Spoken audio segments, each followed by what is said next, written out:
Okay, the bottle of Douce and Judas Iscariot. That's the lesson.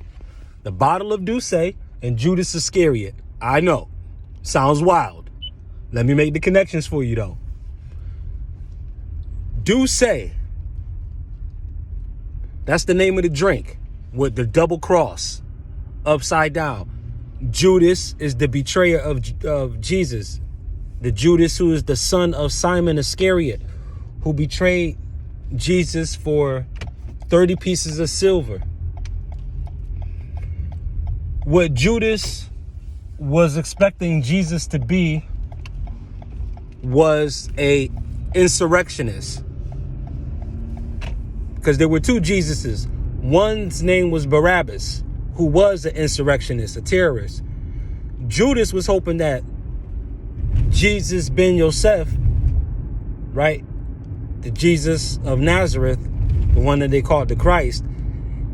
Judas was hoping that he was going to be a revolter, a revolutionary, someone who was going to overthrow with the actions. And really, Jesus did do that with the actions according to the story because of the miracles. The double cross is this. When you're deciding to do a thing, to accomplish a thing, you think it first. Obviously, you conceive it. But the very next thing you do is you say it. Even if you don't vocalize it, you say it internally. It's say, do. But do say is backwards to indicate that you're taking actions without premeditated thought, being rash, hasty, not taking thought or consideration before the action. That's do say. And this is not to go against the actual Douce liquor. This is just for the sake of example. So the part of you that is a savior, those qualities,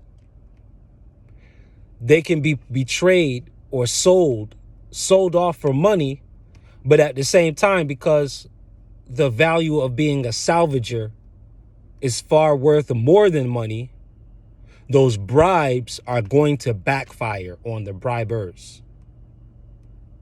The blood money will end up being on their own heads, with their own blood shed, so to speak. Judas ended up hanging in the gallows over this, having a moment where he came to remorse, being sorry for what he did, because he saw that Jesus really wasn't a revolutionary.